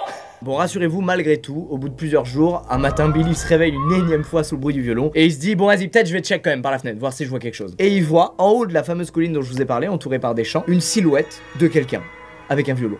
On est le matin, très tôt, le soleil est en train de se lever, donc il n'y a pas une grosse luminosité ambiante, mais Billy distingue cette silhouette et surtout, il arrive à distinguer un détail important. La silhouette fait comme une sorte de valse, c'est-à-dire qu'elle tourne lentement en cercle tout en jouant du violon. Chacun ses activités et ses passe-temps, moi je vais pas critiquer ça. Billy va ensuite quitter la personne des yeux pour ramasser son petit journal du matin. On parle donc de 10 secondes, mais pendant qu'il regarde plus la personne, le bruit de violon s'arrête. D'accord? En toute logique, notre ami relève la tête pour re-regarder la silhouette qu'il a vue au loin. Et effectivement, la silhouette ne joue plus du violon, ne danse plus et est parfaitement immobile en regardant dans la direction de Billy. Les deux restent comme ça pendant, d'après les propos de Billy, 30 secondes. Et puis, il décide de rentrer dans sa maison et d'arrêter ce petit jeu de regard parce que c'est quand même un peu creepy. Mais bon, jusque-là, rien de grave, rien de bizarre. Comme je dis, chacun a ses kiffs. S'il y a des mecs qui veulent jouer du violon en dansant au milieu de la nature, bon bah, ainsi soit-il. Tant qu'ils ne réveillent pas à 7h du matin, bordel. Sauf que, après ce matin-là, il y a des trucs plus creepy que ça qui commencent à arriver autour de la maison de Billy. Il remarque qu'il y a des empreintes de pas sur les propriétés environnantes, mais c'est pas ces empreintes de pas à lui et il les a jamais vues avant. Bon, ça reste juste des empreintes de pas. Tout le monde ici, tout comme Billy, suppose que ça venait probablement de gens qui venaient d'un autre quartier d'habitation, un peu plus loin que celui de Billy, pour X raisons. Mais au truc un peu bizarre, il a aussi entendu des bruits de pas autour de chez lui, comme si quelqu'un se baladait dans sa rue. Alors qu'il y a rien dans sa rue, je le rappelle, tout est en construction. Au travail, il a aussi reçu des appels où quand il décrochait, la personne qui a appelé raccrochait immédiatement. Enfin bref, c'est plein de petits éléments comme ça mis bout à bout qui sont un peu chelous. Mais Billy il se dit, ça reste des empreintes de pas, il y a des chantiers un peu par ici. Bon voilà, il trouve en tout cas une explication rationnelle à tout ce qu'il voit. Et c'est le réflexe humain, le réflexe que t'as raison d'avoir dans le 99% des cas. Mais quand t'es dans le 1% des cas comme Billy, il fallait rester en alerte et rester vigilant. Dans sa maison, Billy il a un bureau dans lequel il passe pas mal de temps puisqu'apparemment c'est un gros gamer, il passe beaucoup de temps sur les jeux vidéo. Bref, ce soir-là, il est en train de jouer et il décide d'aller prendre à boire dans son frigo, situation classique. Et en revenant vers son bureau, il voit par la fenêtre de toutes petites lumières. Il comprend pas ce que c'est, donc il se rapproche de la vitre. Il colle quasiment son nez contre la vitre pour fixer ces deux petites lumières sans comprendre ce que c'est. Lorsqu'il réalise que c'est pas des lumières, il y a des yeux qui sont là à 1 mètre de Billy en train de le fixer à travers sa fenêtre. Et notre ami a tellement eu peur, et c'est la première fois que ça arrive dans un thread je crois que je raconte en vidéo, que ses muscles l'ont lâché en fait. Il est tombé par terre après avoir réalisé qu'il y avait un visage, quelqu'un qui l'observait là de l'autre côté de sa vitre. Tu m'as fait peur là-dessus. Et devinez quoi, une fois à terre, Billy entend quelqu'un qui commence à jouer du violon. C'est le fameux putain de joueur de violon qui est là à 1 mètre de lui, qu'il a observé et qui s'est mis à jouer du violon après l'avoir vu se chier dessus. Pendant que le mec se met à jouer de plus en plus vite, le morceau est de plus en plus fort, il y a le chien de Billy, souvenez-vous, qui comprend qu'il y a un truc pas normal qui se passe et qui se met à aboyer. Le bruit de violon s'arrête aussitôt et Billy voit à travers sa fenêtre la silhouette se déplacer en direction de sa cour, en direction de là où il y a son chien. Billy reprend le contrôle de son corps parce qu'il a peur pour son chien. Il est inquiet, il a pas envie qu'il arrive un truc à son chien. Billy il sort donc de sa maison pour aller aux côtés de son chien et il essaie de le faire rentrer dans la maison, mais le chien ne bouge pas. Et croyez-moi, quand un chien qui a la corpulence d'un labrador ne veut pas bouger, bah tu ne peux pas le bouger. C'est simple, il reste là. Cette scène elle dure plusieurs dizaines de secondes. D'un côté la silhouette dans l'obscurité quelque part devant eux, de l'autre côté Billy derrière son chien avec ce dernier qui arrête pas d'aboyer. Il finit alors par entendre la silhouette s'éloigner, des bruits de pas qui partent comme ça au loin, mais des bruits de pas en rythme comme quand tu marches, des bruits de pas qui ont plutôt le rythme d'une sorte de danse, d'une sorte de valse. Exactement comme il l'avait vu faire en haut de la colline. Son chien a alors arrêté d'aboyer et ils sont rentrés dans la maison. Et à partir de ce jour, Billy n'a plus jamais entendu parler de cette silhouette, n'a plus jamais entendu un bruit de violon, n'a plus jamais eu quoi que ce soit de bizarre qui lui est arrivé. Dans les 2 années qu'on suivi ces incidents, il y a des gens qui ont commencé à emménager enfin dans le quartier de Billy. Il explique qu'il a raconté ce qui lui était arrivé à tout le quartier et que personne n'a jamais entendu un bruit de violon, on n'a jamais vu quelqu'un de suspect dans le quartier. Donc voilà, ça reste une histoire que lui seul a vécu et aura vécu. Et vous, entendez-vous régulièrement un bruit de violon? Vous devriez peut-être vous inquiéter. Bon, j'espère que cette histoire vous a plu. La deuxième est tout aussi badante et en fait c'est un peu la même mécanique et j'ai été un peu sensible à ces mécaniques là la personne est la seule à vivre le truc relou et horrible et effrayant et du coup les gens à qui elle en parle, si elle ose en parler, peuvent douter de ce qu'elle dit en fait puisqu'elle est la seule à l'avoir vécu. Bref, la deuxième histoire c'est celle de Sabrina. Sabrina elle est vendeuse dans un magasin de vêtements de grande renommée. Elle explique qu'elle a pas le droit de par son contrat de dire le nom et elle y travaille dans la partie stock livraison. En gros c'est l'arrière-boutique, c'est là où tu reçois les vêtements avant de les mettre en rayon, donc tu les reçois dans des colis et puis tu comptes le stock, tu comptes le nombre de produits, etc. On est quelques semaines avant Noël et Sabrina demande à ses supérieurs si elle peut faire quelques heures sup pour avoir plus d'argent pour offrir de plus beaux cadeaux de Noël à ses proches. N'est-ce pas une personne fantastique? Sabrina étant en temps partiel, son responsable lui propose plutôt que de la faire venir à des jours où elle ne travaille pas habituellement, et ben tout simplement de la faire travailler plus longtemps les jours où elle vient travailler. C'est-à-dire qu'au lieu de finir à midi, elle finira à 19 h. Son responsable lui explique même que comme elle a 3 ans d'ancienneté, il lui fait confiance et il est sûr qu'elle assurera la bonne fermeture du magasin le soir. C'est maintenant que l'histoire commence. Il est 20 h, tous ses collègues ont terminé le travail, ils partent tous de la boutique et du coup Sabrina ferme derrière eux le devant de la boutique pour que plus personne du grand public ne puisse rentrer faire des achats. La musique du magasin est éteinte, la plupart des lumières aussi et Sabrina elle est dans la réserve au 2e étage et elle est en train de mettre des cintres en place pour le lendemain réceptionner des colis et mettre les fringues directement sur les cintres parce que comme c'est l'approche de Noël, et ben ils reçoivent beaucoup de stock dans cette période là les magasins, donc elle prépare tout ça. C'est quelqu'un qui travaille bien. Pendant qu'elle met les cintres, elle lève la tête puis elle voit qu'il y a une peluche qui est posée entre 2 bouts de bois devant elle. Bon pour le moment on s'en bat les couilles de ce détail, mais il va servir plus tard à quelque chose. Elle a branché son iPod à une paire d'enceintes qui est dans la réserve parce que bah vous connaissez c'est toujours plus cool de taffer en musique. Mais malgré la musique, elle entend un bruit. Bon, ça peut être 1000 choses. Sauf que ce bruit, c'est les stores mécaniques de la zone de chargement qui sont en train de s'ouvrir. Elle panique pas pour le moment et elle descend les escaliers pour avoir un visuel sur la zone de chargement inférieure. Sachant que ces putains de stores mécaniques, le seul moyen de les ouvrir, c'est un bouton qui se trouve à l'intérieur. On peut pas les ouvrir de l'extérieur. Et sur le chemin, petite précision, il y a plein de lumières à détecteur de mouvement. Quand tu passes devant le détecteur de mouvement, t'entends une sorte de clic qui vient de la lumière avant qu'elle s'allume. Elle arrive enfin dans la zone de chargement inférieure et il y a personne. Le store métallique est complètement fermé et il y a juste Sabrina, seule, qui se dit... Ok, tout va bien. Sauf que, avant d'aller voir ce qui se passait à la zone inférieure, elle avait coupé la musique de son iPod. Et là, elle réalise que la musique est relâche, sans qu'elle ait jamais touché de nouveau à son iPod. Des bugs, ça arrive, et vous admettrez que la situation est un peu badante. Bref, Sabrina reprend l'escalier, elle remonte au 2e étage du coup pour continuer son travail. Et là, le coup de grâce, elle lève la tête et elle voit que la fameuse peluche a disparu.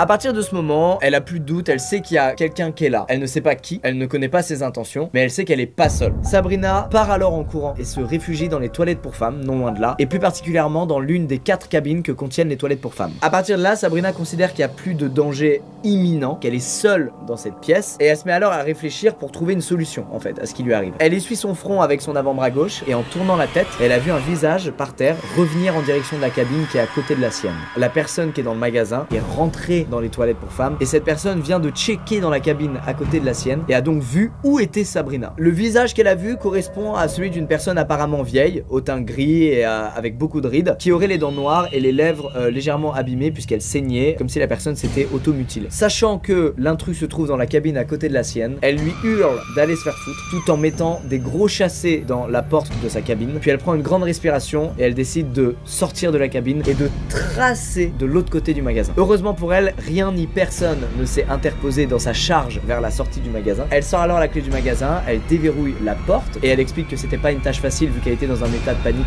total et que ses mains tremblaient beaucoup. Et une fois sortie du magasin, elle se dirige vers la clé qui permet, vous savez, de faire descendre le rideau métallique du magasin. Le suspense dure un peu et Sabrina décide de regarder par-dessous le rideau métallique au moment où il arrive très proche du sol et elle revoit une nouvelle fois cette personne debout au milieu du magasin avec cette fois la peluche dans la main. Sabrina se barre en courant dans la rue et une fois sur la rue principale, elle prend son portable, pas son iPod qui était toujours dans le magasin mais son portable et elle appelle la police pour leur dire qu'elle pense que quelqu'un est entré par effraction dans son magasin et qu'il s'y trouve encore. Et malheureusement, il ne trouve personne. Et le lendemain matin, Sabrina retourne au taf, il y a la police, il y a son responsable de magasin, mais il n'y a pas de news de cet intrus. Voilà, on n'a pas de news, on sait pas qui c'était, pourquoi il était là. Sabrina va donc dans le stock pour récupérer son iPod qu'elle avait pas pris en partant du magasin la veille et elle voit que la fameuse peluche est de retour entre les deux morceaux de bois du stock. Et depuis ce jour, comme pour notre amie Billy, elle a plus jamais eu aucune news de cette personne. C'était un one shot, c'est tombé sur elle, elle a eu zéro chat. Elle s'en est jamais vraiment complètement remis, elle reste un peu effrayée maintenant le soir quand elle se retrouve seule dans le magasin ou quoi. Et surtout elle se pose la fameuse question, putain mais c'était qui et qu'est-ce qu'il voulait en fait? Est-ce qu'il venait pour voler des vêtements? Est-ce qu'il venait juste pour trouver un endroit où passer la nuit? Qui était cette personne en fait? Voilà, c'était nos deux histoires du jour, j'espère qu'elles vous ont plu, elles étaient très longues mais très sympas. Je pense que je vais me diriger plutôt maintenant vers des histoires un peu plus longues, un peu plus complètes que des histoires très courtes parce que bah j'ai besoin de ça pour être dedans moi et pour que ça me fasse quelque chose, sinon c'est pas assez contextualisé donc j'arrive pas trop à me mettre à la place de la personne et donc j'ai pas trop peur. Bref, je ne serai jamais vendeur dans un magasin, en tout cas je ferai pas les fermetures. Si YouTube se termine, je ferai pas les fermetures. Et si vous emménagez quelque part, faites en sorte que tout soit bien construit et qu'il y ait des voisins dans le quartier, hein, c'est plus agréable.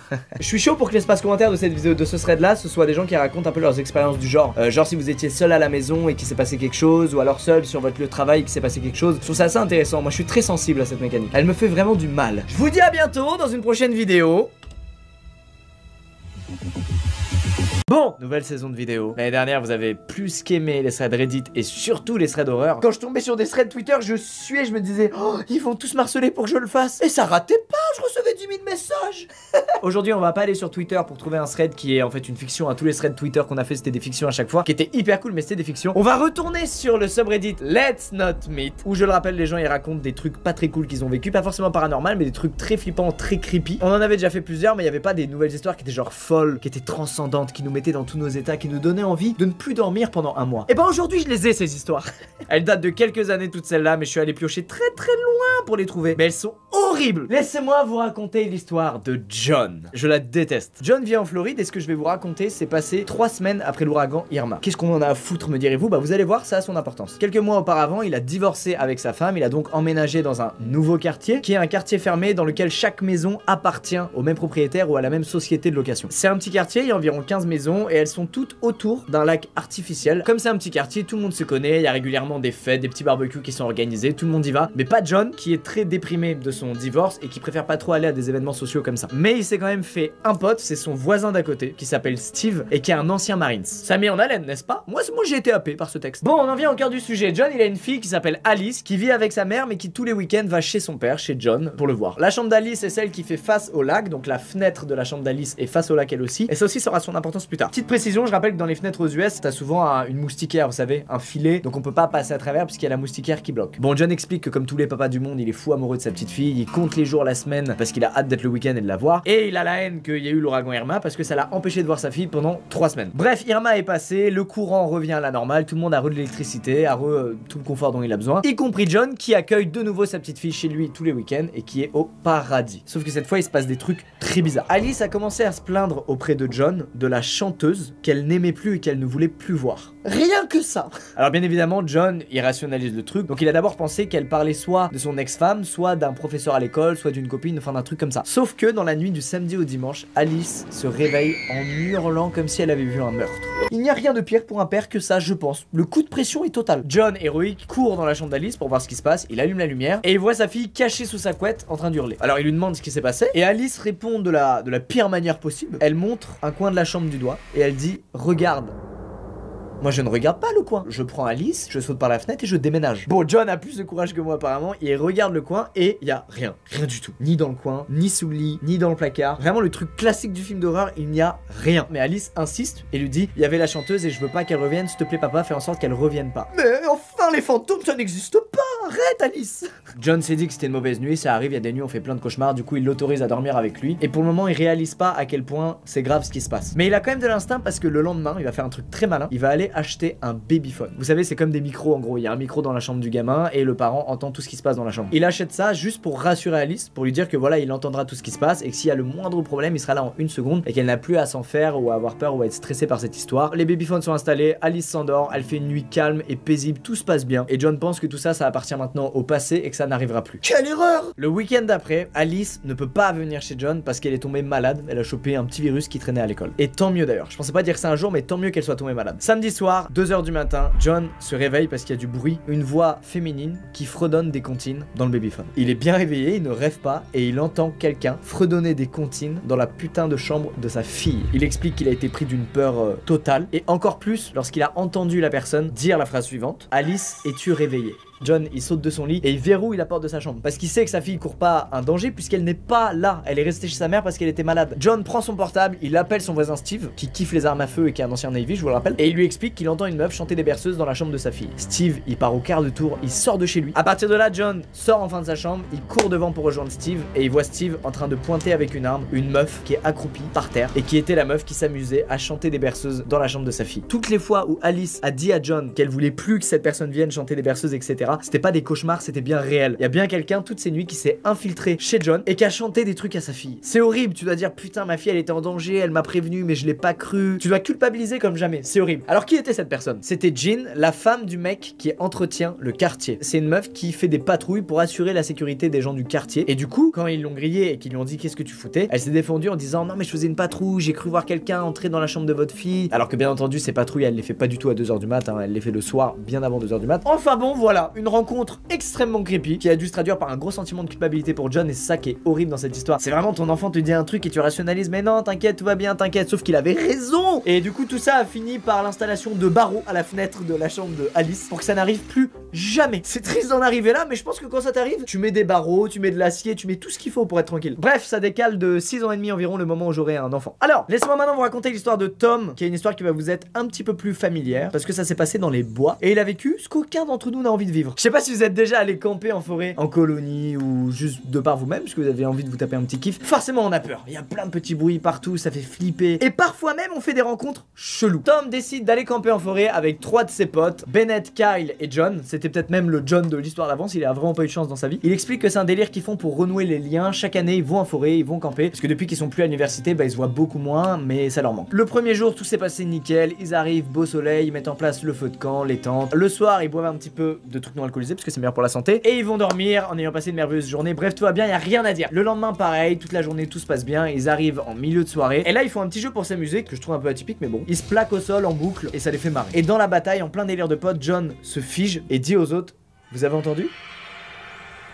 Entendu quoi, John? Car il fait un petit plaquage à John pour lui remettre les idées en place. Il continue à se plaquer. C'est bizarre ce jeu, je comprends toujours pas. 10 minutes plus tard, ils sont crevés à force d'avoir fait ce petit jeu et ils décident d'aller se poser dans la tente. Et là, Tom entend un petit ricanement. Comme ils étaient tous un peu pompettes, Tom se dit que c'est l'un de ses potes qui ricanait pour ce qui s'était passé avant, etc. Il demande aux autres s'ils ont entendu ce qu'il vient d'entendre. Les autres lui disent: mais non, c'est toi qui as rigolé. Lui, il dit: mais non, c'est pas moi qui ai rigolé. Et après un petit blanc de 4 secondes, ils vont tous en courant dans la tente. D'ailleurs, ça me fait rire ce réflexe parce que rares sont les moments de ta vie où tu es aussi vulnérable que dans une tente. En fait, c'est vraiment l'endroit où tu ne vois rien de ce qu'il y a autour, mais tout ce qu'il y a autour sait où tu es. Je déteste ça. Tom, il prend la putain de hache qu'ils ont, qui est la seule arme qu'ils ont sur le campement, le seul truc avec lequel il peut se défendre, puisqu'ils avaient ça pour couper du bois et faire du feu. Petite précision, Tom et ses potes là, ils sont pas allés camper, vous savez, dans des endroits qui sont dédiés à ça, où du coup il y a plein d'autres campeurs, il y a du passage, etc. Là, ils sont juste allés au bord d'une forêt en voiture, ils ont marché 1,5 km vers le milieu de la forêt et ils ont foutu leur campement là. Ce qui veut dire que si t'entends quelqu'un rire et que c'est pas quelqu'un de ton groupe, ce n'est pas du tout normal. Et en plus, comme c'est pas prévu pour les campeurs, il y a pas de réseau. S'il y a un problème, tu es baisé. Vous êtes assez oppressé, c'est bon? Moi c'est bon, je suis pas mal là. Les dizaines de minutes passent et Tom, vu qu'il était un peu pompette, il s'assoupit et il s'endort. Il est réveillé 1 heure plus tard par le même putain de rire qu'ils ont entendu avant. Après quelques secondes, il voit un doigt qui appuie sur la tente. À partir de là, il sait qu'ils ont pas halluciné et qu'il y a bien quelqu'un qui est là. La personne fait le tour de la tente et arrive au niveau de l'entrée. Et là, s'écoule plusieurs secondes sans qu'il ne se passe rien. Les personnes ne bougent plus, les gars dans la tente ne bougent plus et tout le monde est probablement en PLS à espérer que tout se passe bien. Et d'un coup, Bougadi Bougadi! Je suis désolé si vous avez eu peur, mais c'est ce qu'ils ont vécu. La personne secoue la tente en criant Bougadi Bougadi. Ok! Cal se réveille en hurlant et le mec qui est à l'entrée de la tente rigole très fort de nouveau et se casse. Tom et ses amis ont passé le reste de la nuit à ne pas dormir. À peine le soleil se lève, Tom et ses potes courent à la voiture, ils ont vite détalé et ils ont heureusement pas du tout croisé quiconque sur le chemin. Donc ils ne savent pas qui est venu cette nuit-là, quelles étaient ses intentions et surtout est-ce qu'il leur serait arrivé quelque chose s'ils étaient sortis de la tente quand le gars était là. Plein de questions sans réponse. Par contre, il y a une question qui reste pas sans réponse. Est-ce qu'ils ont refait du campement? Oui!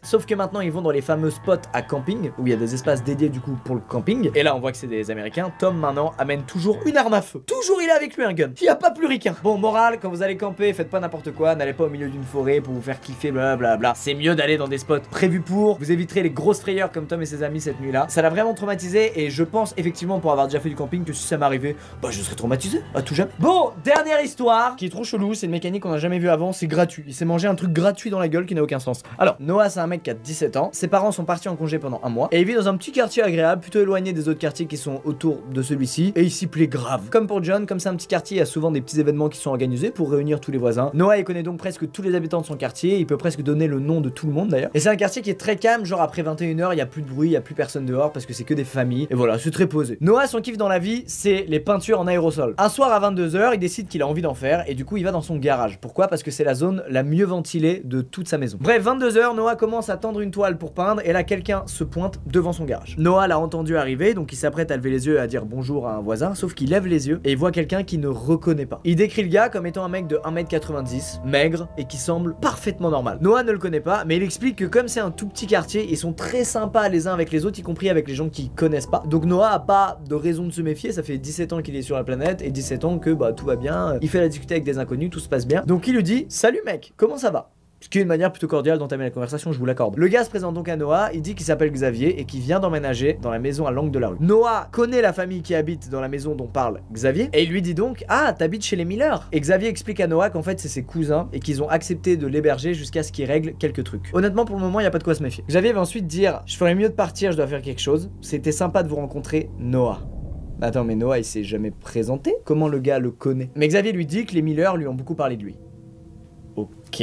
Alors nous ça peut un peu nous choquer, mais pas Noah, parce qu'en fait il est assez proche des Millers et il a même gardé des enfants à eux quand il était plus jeune. Donc oui c'est fortement possible qu'ils aient parlé à leur cousin de Noah. Le lendemain, dimanche, Noah c'est un BG, il décide d'aller faire un petit footing vers son lycée qui se situe environ à 5 km de chez lui. Et pendant qu'il court, il y a une voiture qui se met à rouler à sa hauteur et au volant bien entendu c'est Xavier. Xavier propose à Noah, qui est assez loin de chez lui, 5 km, de le ramener. Noah décline l'offre, il explique qu'il kiffe courir, qu'il va rentrer en courant, il adore ça. Et Xavier lui propose d'aller boire un café. Noah est très fermé et Xavier veut absolument que Noah monte dans cette voiture, c'est inquiétant. Et là, Xavier ouvre la porte passager, fait un geste de la main à Noah pour lui indiquer de monter et il se met à gueuler. Il lui dit viens, monte dans la putain de voiture, tranquille. Pas tranquille du tout, j'ai refusé 5 fois. Bon là Noah il voit que Xavier est un peu insistant et du coup il décide de prendre la fuite, de lui dire c'est ciao, j'ai des amis qui m'attendent à l'école et il trace à son école. Il y appelle un ami pour qu'il vienne le chercher et il voit au loin la voiture de Xavier qui est d'ailleurs toute cabossée se barrer. Quelques jours plus tard, il y a un barbecue chez des voisins. Tous les voisins y vont comme d'hab, y compris les Miller. Noah va les voir, parle avec eux et au bout d'un petit moment il leur dit au fait j'ai rencontré Xavier. Ce à quoi ils répondent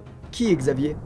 Les Miller ne connaissent aucun Xavier et encore moins un certain Xavier qui aurait emménagé chez eux et qui serait leur cousin. Donc le mec que Noah a déjà vu 2 fois est un pur mytho. Dans le quartier il y a un voisin qui est policier qui s'appelle Paul et du coup bah les Miller et Noah vont prévenir Paul de ce que Noah a vécu. Paul peut pas faire grand chose, il dit juste à Noah de l'appeler s'il le croise, s'il le voit au loin, s'il y a le moindre problème qu'il hésite pas. Il s'engage aussi à faire des patrouilles pendant plusieurs semaines dans le quartier en espérant tomber sur ce fameux Xavier et découvrir quelles sont ses intentions en fait parce que c'est un gros mytho. À partir de là, pendant 2 semaines, plus aucune nouvelle de Xavier. Noah ne le croit croise plus, ne le voit plus, il pense que c'est du passé, qu'il s'est définitivement barré avec sa voiture qui a bossé, sauf que non. Un soir, Noah rentre assez tard de chez un ami, il va dans sa cuisine, commence à se faire à manger, et là il entend quelqu'un qui frappe à la porte. Dans le doute, il regarde dans l'œil de la porte, et qui y voit? Ce cher Xavier. Il sait que Noah est là puisqu'il l'a entendu venir vers la porte d'entrée, et du coup il lui dit qu'il s'excuse, qu'il voulait pas s'énerver, qu'il passait une mauvaise journée, et bref qu'il a merdé. À ce moment précis, Noah se chie totalement dessus, il aimerait hurler et dire à Xavier de dégager, le menacer d'appeler la police, etc. Sauf qu'il y a rien qui sort. Vous savez, c'est ces moments horribles où tu sais ce qu'il faut faire et tu le fais pas parce que t'es tétanisé par la peur. C'est horrible. Xavier enchaîne, lui répète qu'il s'excuse et il lui demande d'ouvrir la porte. Il lui dit qu'il lui fera aucun mal, il veut juste que Noah il ouvre la porte. D'ailleurs, il essaie de l'ouvrir lui-même, sauf que la porte est verrouillée, donc il peut pas rentrer. Comme la dernière fois en voiture, il se met à s'énerver, il se met à crier sur Noah pour qu'il ouvre la porte. Et pendant ce temps-là, Noah il est derrière la porte et il est tétanisé. Il est là à se faire crier dessus par un mec qu'il connaît pas, qui essaie d'entrer chez lui par effraction. C'est quoi cette situation de merde? L'enfer. Xavier continue à brûler la porte, à lui dire d'ouvrir et à dire ils nous attendent. Ils nous attendent. Est-ce que ces mots font peur? Oui. À ce moment-là, le chien de Noah percute enfin qu'il y a un truc anormal qui se passe. Il descend de l'étage et il se met à aboyer sur la porte. Là, on se dit, bon, présence d'un chien, ça fait toujours flipper un mec qui veut rentrer chez toi et qui veut te voler des trucs ou qui veut te kidnapper, tout simplement. Pas du tout. Xavier se met à rigoler et il dit, ils m'ont jamais dit que t'avais un chien. De qui il parle, mec? Grâce aux aboiements de son chien, Noah, il reprend ses esprits. Il fonce dans le garage parce qu'il se souvient qu'il y avait laissé son téléphone. Il le prend et il appelle Paul, le fameux flic du quartier. Il y a un petit temps qui passe entre le moment où il appelle et le moment où Paul et la police arrivent. Et du coup, quand ils sont arrivés sur place, Xavier était plus là. Aucune trace de Xavier. À partir de là, Paul il part vivre quelques jours chez les parents d'un pote à lui, avec son pote, parce que c'est un peu traumatisant ce qu'il vient de vivre quand même. Et il revient quelques jours plus tard, une fois que ses parents à lui ont changé toutes les serrures et portes de la maison. Ils ont pris zéro risque et ils ont eu raison. Noah n'a plus jamais eu de nouvelles de Xavier. La police a continué pendant un mois à faire des patrouilles très régulières dans le quartier. Ils sont jamais tombés sur lui. Et du coup, Noah ne sait toujours pas ce que ce gars lui voulait. Et c'est la question moi aussi que j'ai. C'était qui? Bordel! Qui fait ça?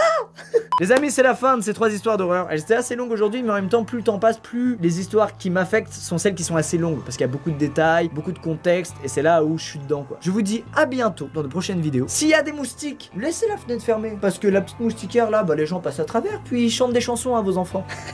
À bientôt, et comme toujours, passez une douce et agréable nuit. Bonne chance!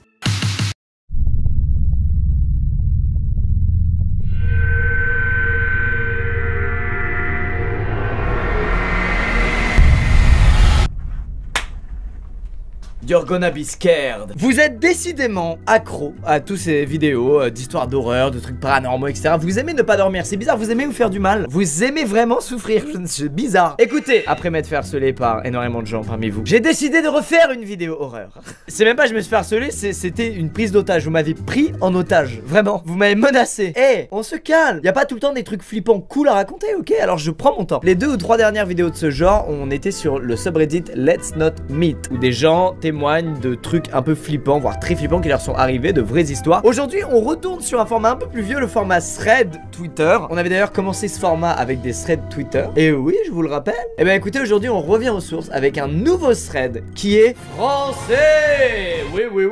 Et qui est, je trouve, excellent. Bref, c'est parti pour le thread de Elgatera, qu'on va appeler Michael tout au long de l'histoire pour des raisons de clarté. Et à la fin, on ira tous sur des forums obscurs pour en savoir plus sur tout ça parce que ça va nous faire bien bader. Michael explique qu'il a remonté récemment de sa cave une malle pour s'en servir comme élément de déco ou comme support. Comme il dit, tout va bien, me direz-vous. Et je suis déjà pas d'accord avec lui. Ne montez pas une malle qui est dans votre cave depuis un siècle pour faire la déco de votre chambre. C'est pas un bon plan, vraiment. Il explique que récemment, elle s'est mise à faire du bruit. La putain de malle, qui n'est pas une bonne décoration en plus, vraiment. Il dit être formel, il y a du bruit qui vient de l'intérieur de la malle, aussi chelou que cela puisse paraître. Ce serait trop simple qu'il puisse l'ouvrir tout de suite, mais qu'elle précise qu'elle est verrouillée par un cadenas, dont à sa connaissance personne n'a la clé. Nickel, du bruit qui vient d'une malle qui était dans sa cave depuis un siècle et personne n'a de clé. Génial! Il va ensuite décrire un peu la malle en expliquant qu'elle fait environ 1,20 m de long, qu'elle est très ancienne et qu'elle date probablement d'avant-guerre. On est donc sur un vieil objet, vraiment. Quelques minutes plus tard, Michael est surpris par un nouveau bruit qui vient de l'intérieur de la malle. Il décrit un peu le bruit et c'est apparemment une sorte de mélange entre un coup, un craquement et un bruit d'ongles qui gratte. Aucun de ces 3 bruits n'est rassurant. Aucun. Bref, la nuit passe, Michael réussit à dormir en précisant qu'il a réussi à s'endormir à partir du moment où les bruits ont stoppé. Voilà l'intro et maintenant on va suivre l'histoire sur plusieurs jours parce que Michael a fait des tweets quasiment tous les jours à propos de cette histoire-là qui a vite dégénéré. Le lendemain, Michael dit avoir passé une très bonne nuit et il revient sur ce qu'il a dit la veille en expliquant que c'est pas un cadenas qui ferme la malle mais que c'est une serrure directement incorporée dans la malle. Eh, Michael, on s'en bat les couilles. Tu te sois trompé, l'erreur est humaine. Parle-nous de la malle, c'est quoi cette malle, bordel? On a le droit à une photo et la malle ressemble à ça. Rien d'étonnant, c'est vraiment une malle classique. Il y a deux petits trous de serrure, une qui est verrouillée, l'autre qui semble avoir été forcée, d'après les dires de Michael. Et il soulève un point intéressant, pourquoi il y a qu'une serrure qui a été forcée et pas l'autre? Pourquoi la personne s'est arrêtée en si bon chemin? Les gens vont répondre à Michael en lui disant, écoute, enregistre le bruit que t'entends qui vient de la malle pour qu'on puisse essayer de trouver ensemble, pour qu'on puisse t'aider à trouver une explication rationnelle par rapport à ce bruit, à trouver ce que c'est et que t'arrêtes de chier dessus. Notre ami a donc une bonne idée, c'est de mettre son téléphone en mode dictaphone et de le poser à côté de la malle toute la nuit pour le lendemain dérush un truc de je sais pas combien d'heures et essayer d'y trouver le fameux bruit qu'il a entendu à multiples reprises et qui vient de l'intérieur de la malle. Et Michael se réveille tranquillement à 11h30, le bâtard, il nous fait attendre. Il explique qu'il avait une soirée la veille, etc. Mais ça a marché, il a 3 heures d'enregistrement. Je sais, vous êtes déçus, moi aussi, l'enregistrement s'est arrêté au bout de 3 heures. Mais il a quand même réussi à choper 2-3 moments où il y a eu des craquements et des coups qu'on peut entendre en mettant le son très fort. Écoutons ça.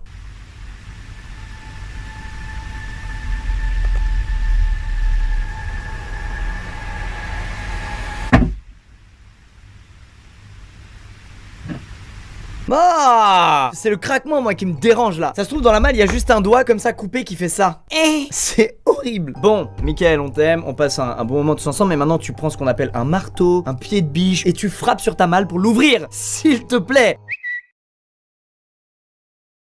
Merci. Fallait le faire 24 heures plus tôt mais c'est pas grave, c'est bien. Ouverture de la malle et ce qu'il y a dedans c'est des papiers.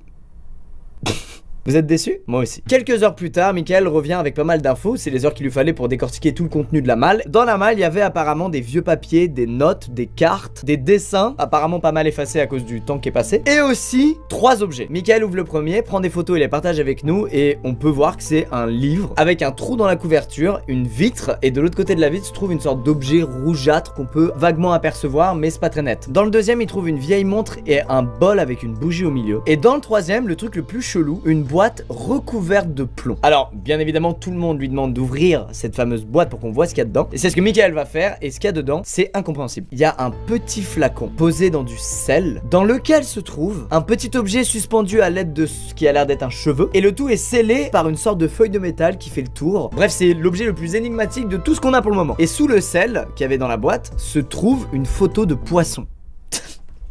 Mec, ça fait combien d'interrogations d'un coup là? 8. Elle vient d'où cette malle qu'il y avait dans ta cave? C'est quoi l'histoire de cette malle? Qu'est-ce qu'elle fout là? Demande à tes parents, à quelqu'un. Et c'est ce que va faire Michael, il va appeler son père. Et ce dernier va lui raconter que la malle appartenait à son arrière-grand-père. Ce qui est plutôt crédible, puisque c'est vrai que souvent dans les caves ou dans son grenier, on a des objets qui peuvent dater parfois de 1 ou 2 générations. Il y a des trucs comme ça de famille qui se transmettent de génération en génération. Mais moi, il y en a dans ma famille. Sauf que c'est pas des objets maudits comme celui-là a l'air de l'être.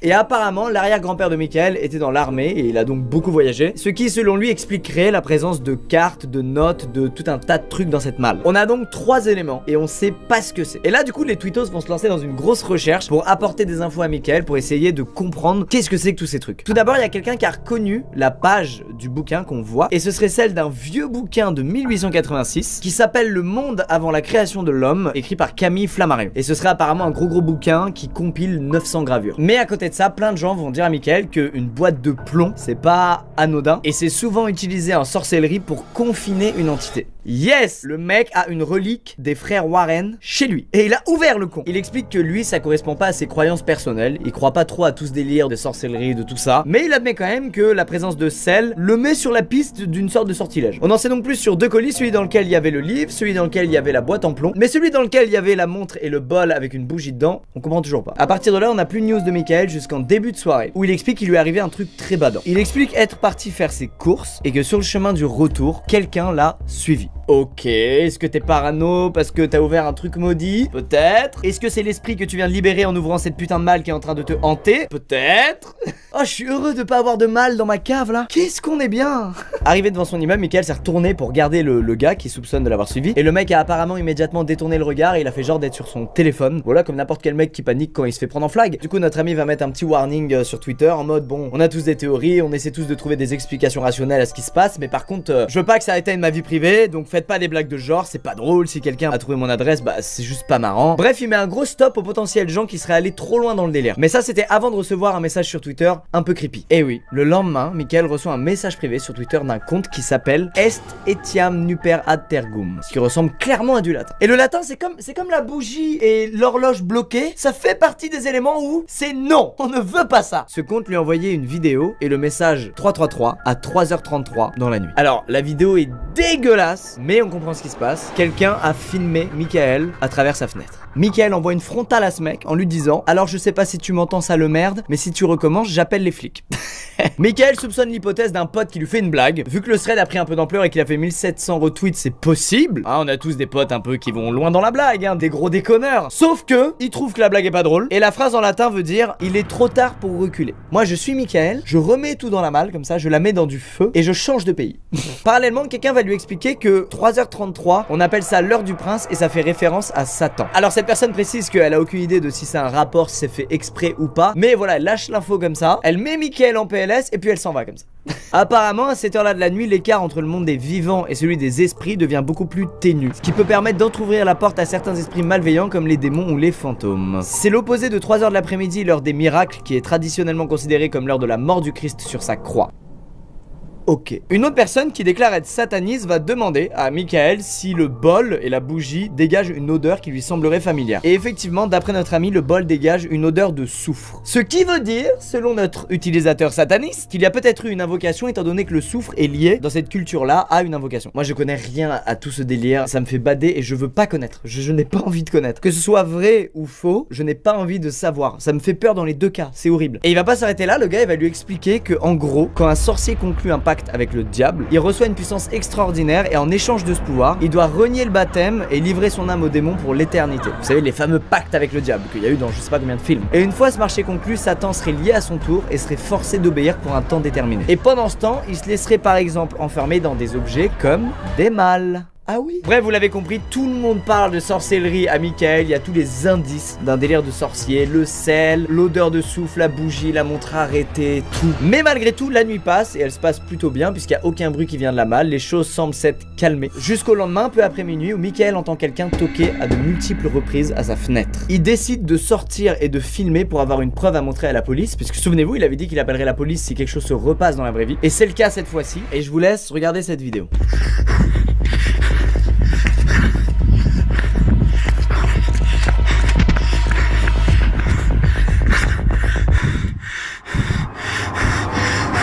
Un mec capuché qui semblait fuir et qui, en voyant Michael le poursuivre, a décidé de ne plus fuir, de faire l'inverse, de défuir et de rusher vers Michael. Rassurez-vous, il va bien, il a réussi à rentrer chez lui avant de se faire choper et il a fermé à double tour sa porte d'entrée. Et cette fois c'est bon, il décide d'aller voir les flics le lendemain. Pourquoi le lendemain? Parce qu'il veut pas y aller à des heures où il y a personne dehors. Il veut y aller quand il y a du monde, ça le rassure, il est un peu en PLS, il devient un peu parano.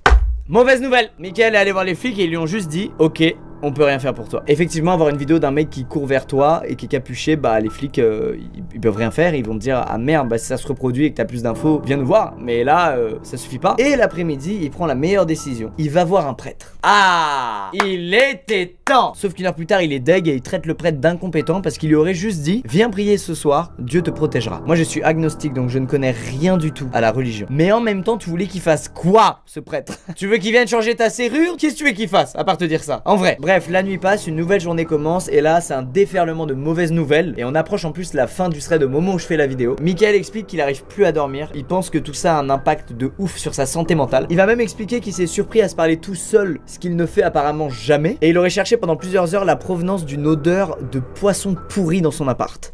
Le latin. Je suis chiant, mais vraiment, le latin, la montre, la bougie, l'odeur de poisson pourri. Run away! Bref, il prend une décision importante cette fois. Il va passer quelques jours chez une amie à lui. Et il a une bonne idée, qui est en réalité une très mauvaise idée. C'est d'emmener les colis ainsi que les cartes qu'il a trouvées dans la malle.